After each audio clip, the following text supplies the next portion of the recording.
IPO दिसंबर 12, 1980 में पहली बार Apple को दुनिया के सामने पेश किया गया। मॉर्गन स्टैनले इसके आईपीओ को संभालने वाले बैंकों में से एक था। रातों रात एप्पल के शेयर का दाम $22 से बढ़कर $29 हो गया। सिर्फ 25 साल के hippie college drop out Steve jobs अब करोड़ों के मालिक बन चुके थे। इतनी बड़ी सफलता के बावजूद उन्होंने दिखावट से दूर एक सादा जीवन जीना पसंद किया। जॉब्स ने अपने माता पिता के नाम $7.5 लाख कीमत वाले एप्पल के स्टॉक कर दिए थे, जिससे उन्हें लोन से छुटकारा मिला। वे अब मैगजीन्स के कवर पर आने लगे थे। उन्होंने पहली कवर स्टोरी अक्टूबर 1981 में इंक के लिए की थी। इसके तुरंत बाद ही 1982 में टाइम्स मैगजीन में भी उनकी कवर स्टोरी आई। इसमें 26 साल एक नौजवान के करोड़पति बनने के सफर की कहानी थी, जिसने महज 6 साल पहले ही अपने माता पिता के गैराज से अपनी कंपनी की शुरुआत की थी।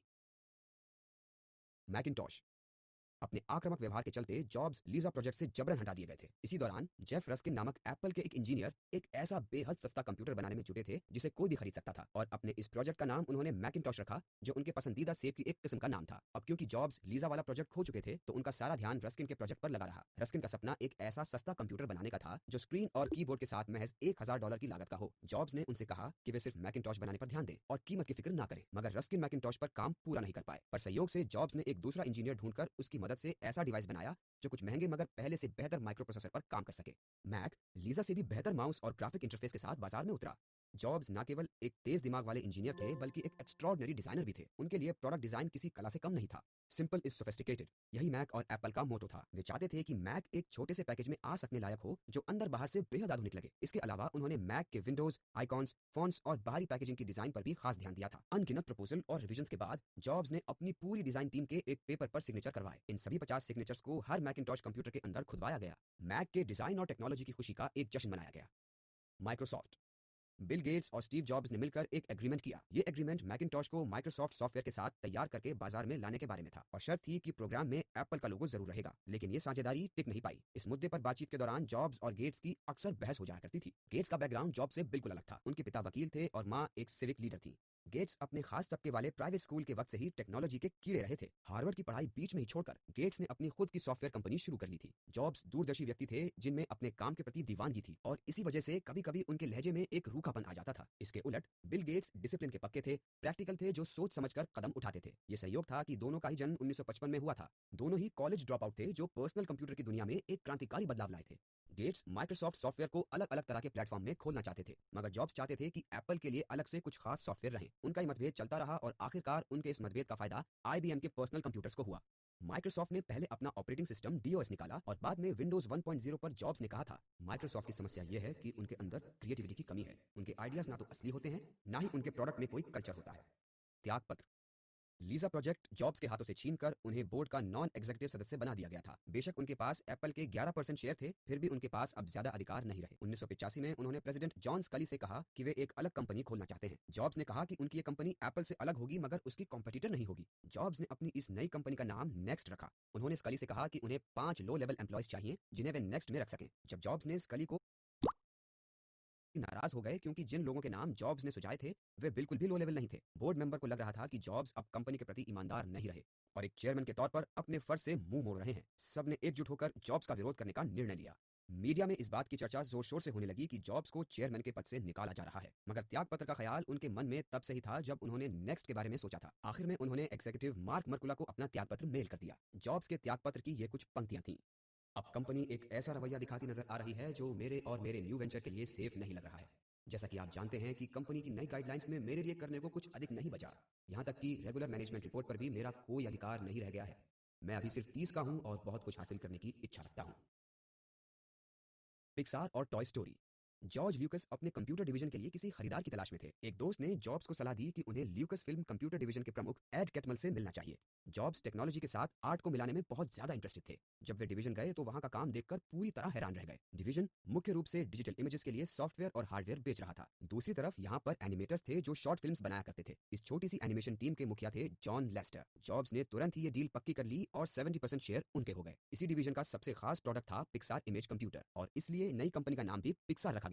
इसके 3D ग्राफिक इमेजिंग सॉफ्टवेयर में डिज्नी ने बहुत रुचि दिखाई। उन दिनों डिज्नी का एनिमेशन डिपार्टमेंट बुरी हालत में था। पिक्सार का सॉफ्टवेयर पहली बार डिज्नी के लिटिल मरमेड में इस्तेमाल किया गया। इसी बीच जॉन लेस्टर और जॉब्स मिलकर एक ऐसी कहानी सोच रहे थे जो बेजान चीजों की भावनाओं के बारे में हो। लेस्टर एक होनहार एनिमेटर थे जो कैलिफोर्निया इंस्टीट्यूट ऑफ आर्ट से पढ़कर निकले थे। जब टॉय स्टोरी को बेशुमार सफलता मिली तो एक असमंजस पैदा हुआ कि ये डिज्नी की फिल्म है या जॉन लेस्टर की। तब जॉब्स डिज्नी के साथ टॉय स्टोरी और बाकी की एनिमेशन फिल्मों में मालिकाना हक में बराबर की हिस्सेदारी के लिए तैयार हो गए। मोना और लीजा।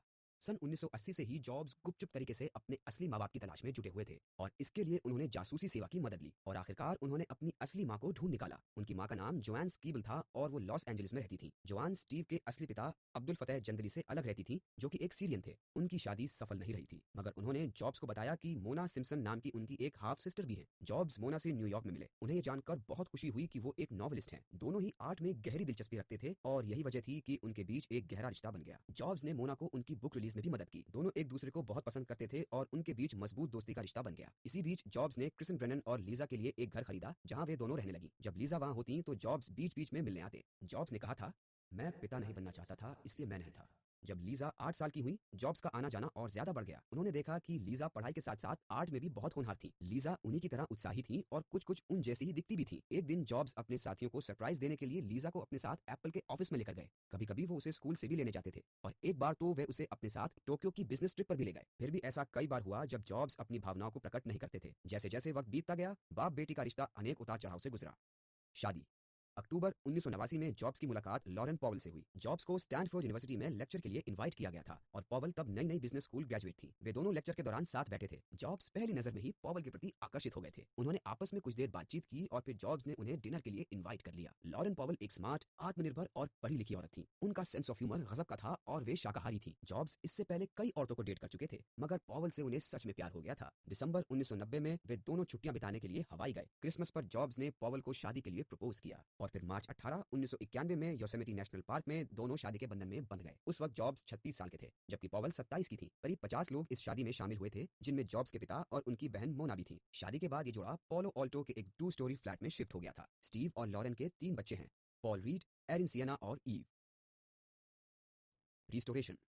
मैक के ग्राफिकल यूजर इंटरफेस का पता लगाने में माइक्रोसॉफ्ट को कुछ वक्त लगा। साथ ही कंपनी ने अब विंडोज 3.0 भी निकाला। विंडोज 95 के रिलीज के साथ ही माइक्रोसॉफ्ट ने मार्केट को डोमिनेट कर दिया। ये अब तक का सबसे बढ़िया ऑपरेटिंग सिस्टम था। इस दौरान एप्पल की सेल लगातार घट रही थी। जॉब्स को लगा कि स्कली ने एप्पल को प्रॉफिट ओरिएंटेड बनाया है। वो मैक को अपग्रेड करके अफोर्डेबल नहीं बना पाए थे। 1996 में एप्पल के मार्केट शेयर गिरकर 4% रह गए थे, जो कि 1980 के आखिरी दशक में 16% थे। जॉब्स एप्पल के सीईओ जिल एमेलियो से मिले। जॉब्स ने उनसे कहा कि एक नया प्रोडक्ट बनाकर वे एप्पल को बचाना चाहते हैं। ये दिसंबर 20, 1996 की बात थी, जब अमेलियो ने एक एडवाइजर के तौर पर एप्पल में जॉब्स की वापसी की घोषणा की। अपने शानदार व्यक्तित्व और तेज दिमाग बिजनेसमैन होने की वजह से जॉब्स ने बाद में एप्पल के सीईओ की जगह ले ली। एप्पल में उनकी वापसी का पहला साल बेहद मुश्किल भरा रहा। सभी पुराने बोर्ड मेंबर जा चुके थे और उनकी जगह नए ढूंढने पड़े। एप्पल को 1 बिलियन से ज्यादा का घाटा हुआ था। सन 1997 में जॉब्स ने एप्पल के थिंक डिफरेंट कैंपेन का खूब प्रचार किया। उन्होंने इसके लिए बेहतर मार्केटिंग और एडवर्टाइजिंग पर जोर दिया। इस दौरान वे पिक्सार, एप्पल और अपने परिवार के बीच एक संतुलन बनाए रखने की कोशिश कर रहे थे। साल 1998 तक एप्पल ने एक बार फिर से $309 मिलियन का प्रॉफिट हासिल किया। जॉब्स और उनकी कंपनी दोनों की गाड़ी एक बार फिर से पटरी पर दौड़ने लगी। जब जॉब्स अपने 30वें साल में थे, एप्पल ने उन्हें कंपनी से निकाल बाहर फेंका था, मगर उन्होंने हार नहीं मानी। उन्होंने अपना सारा ध्यान अपने परिवार, पिक्सार और नेक्स्ट को दिया। अपने 40वें साल में टॉय स्टोरी बनाकर उन्होंने कामयाबी की ऊंचाई को छुआ। एप्पल में अपनी वापसी के साथ उन्होंने साबित कर दिया कि 40 के पार की उम्र में भी लोग बहुत कुछ हासिल कर सकते हैं। अपने 20वें साल में स्टीव जॉब्स पर्सनल कंप्यूटर की दुनिया में एक क्रांति लेकर आए। उनका ये प्रयास संगीत, mobile phones, tablet, apps, books और जर्नलिज्म के क्षेत्र में भी जारी रहा। आई मैक और एप्पल स्टोर्स। साल 1998 में जॉब्स ने मैकिंटॉश को iMac के साथ री इन्वेंट किया। एक बार फिर उन्होंने प्रोडक्ट बनाया जो मॉनिटर और कीबोर्ड के साथ एक मुकम्मल कंप्यूटर था। iMac को पूरी तरह से एक होम कंप्यूटर के रूप में बनाया गया था। जॉब्स ने प्रोडक्ट की लॉन्चिंग मैकिंटॉश के साथ एक नए तरह के थिएटर में की थी। iMac को भी उन्होंने इसी तरह लॉन्च किया। $1299 की कीमत का iMac एप्पल का हाथों हाथ बिकने वाला प्रोडक्ट बन गया था। 1999 में शहर की प्रमुख सड़कों या फिर किसी भी मॉल में एक भी टेक स्टोर नहीं था। जॉब्स ने सोचा, आप तब तक कोई नया इन्वेंशन मार्केट में नहीं ला सकते जब तक कि आपकी पहुंच खरीदारों तक ना हो। तब उन्हें एप्पल के रिटेल स्टोर खोलने का विचार सूझा। एक दिन उनके एक साथी ने उनसे पूछा, क्या एप्पल भी गैप की तरह एक बड़ा ब्रांड है? जॉब्स ने जवाब दिया कि एप्पल उससे भी बड़ा ब्रांड है। सबसे पहले एप्पल स्टोर मई 2001 में वर्जीनिया में खोला गया। सफेद रंग के काउंटर और वुडन फ्लोर वाले इस स्टोर में एप्पल के सभी प्रोडक्ट थे। साल 2004 तक एप्पल ने रिटेल इंडस्ट्री में $1.2 बिलियन के मुनाफे के साथ एक रिकॉर्ड बना लिया था। 2006 में एप्पल का 5वां एवेन्यू स्टोर मैनहट्टन में खोला गया। इसमें जॉब्स के trademark minimalist design from glass, cube से लेकर स्टेयरकेस तक थे। साल 2011 आते आते पूरी दुनिया में एप्पल के 326 स्टोर खुल चुके थे। आईट्यून्स और आईपॉड। साल 2000 में अमेरिका में 320 मिलियन के करीब ब्लैक सीडी बिकी। लोग सीडी से गाने अपने कंप्यूटर में डालते थे। जॉब्स म्यूजिक की दुनिया में भी कुछ नया करना चाहते थे। हालांकि उन्होंने मैक को सीडी बर्नर के साथ बनाया था, मगर फिर भी वे कोई और आसान तरीका सोच रहे थे जिससे गाने सुनने के लिए म्यूजिक आसानी से कंप्यूटर में ट्रांसफर किया जा सके। उस वक्त जो विंडोज का मीडिया प्लेयर था, वो जॉब्स को बहुत कॉम्प्लिकेटेड लगा। इसी दौरान एप्पल के 2 पुराने इंजीनियरों ने साउंड जैम नाम के एक म्यूजिक सॉफ्टवेयर को तैयार किया। एप्पल ने उन्हें वापस कंपनी में लिया और साउंड जैम को री इन्वेंट करने के बाद आईट्यून्स बनाया। जॉब्स ने आईट्यून्स को जनवरी 2001 में इस स्लोगन के साथ लॉन्च किया, रिप, मिक्स, बर्न। जॉब्स ने सोचा म्यूजिक प्ले करने के लिए एक ऐसा पोर्टेबल डिवाइस हो जिसे iTunes के साथ पार्टनर किया जा सके। जब वे जापान में थे तब उन्हें एक नए प्रोडक्ट के बारे में पता चला जिसे तोशिबा बना रहा था। सिल्वर कॉइन जितना छोटा यह डिवाइस 5 GB यानी 1000 गाने तक स्टोर कर सकता था। यह डिवाइस तोशिबा ने बना तो लिया था मगर उसका सही उपयोग जॉब्स को पता था। और हमेशा की तरह जॉब्स चाहते थे कि जो भी एप्पल प्रोडक्ट बने वो इस्तेमाल में आसान हो। उन्होंने सोचा चूंकि आईपॉड पहले से ही छोटा था तो प्लेलिस्ट को कंप्यूटर के साथ बनाया जाए। तब आईपॉड को iTunes की मदद से सिंक किया जा सकता था। इसके बाद गानों के कॉपीराइट और iTunes स्टोर्स के लिए जॉब्स कुछ बड़ी म्यूजिक कंपनियों से मिले। कैंसर। ये अक्टूबर 2003 की बात थी जब स्टीव जॉब्स को पता चला कि उन्हें कैंसर है। उन्हें पहले एक बार किडनी स्टोन हो चुका था, इसलिए तसल्ली के लिए वे कैट स्कैन के लिए गए थे। मगर जांच करने पर डॉक्टर को पता लगा कि उनके पैंक्रियाज में ट्यूमर था। जॉब्स की बायोप्सी की गई जिससे पता चला कि ट्यूमर निकालकर कैंसर को शरीर में फैलने से रोका जा सकता है। मगर जॉब्स सर्जरी कराना नहीं चाहते थे। इसके बदले उन्होंने पूरी तरह से वेजिटेरियन होकर एक्यूपंक्चर इलाज का सहारा लिया। हालांकि उनकी पत्नी और दोस्त उन्हें सर्जरी करवाने के लिए मनाते रहे कि उन्हें सच में ऑपरेशन की जरूरत है। ये बात समझने में उन्हें 9 महीने लगे। जुलाई 2004 में जॉब्स ट्यूमर बढ़ चुका था। मजबूरन उन्हें सर्जरी करवानी पड़ी और इसमें उनके पैंक्रियाज का एक हिस्सा निकाल दिया गया। वे सितंबर से वापस अपने काम पर जाना चाहते थे मगर बदकिस्मती से उनका कैंसर पूरी तरह उनके शरीर में फैल चुका था। जब उन्हें स्टैनफोर्ड में कमेंसमेंट एक्सरसाइज के लिए इनवाइट किया गया तो जॉब्स ने अपने कैंसर के ठीक हो जाने की घोषणा की। साल 2005 में उनकी पत्नी ने उनके जन्मदिन पर एक सरप्राइज पार्टी रखी। उन्होंने अपना 50वां जन्मदिन अपने परिवार, दोस्तों और साथियों के साथ मिलकर मनाया। आईफोन।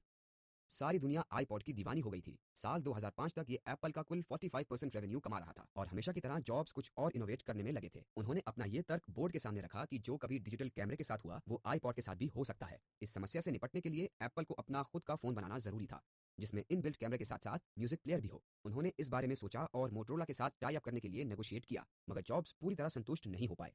उन्हें मार्केट में उपलब्ध एक भी सेलफोन पसंद नहीं आया। इसके अलावा जॉब्स अपने फोन के लिए एक पोटेंशियल मार्केट भी सोच रहे थे। जॉब्स किसी को जानते थे जो माइक्रोसॉफ्ट के लिए टैबलेट पीसी बना रहा था।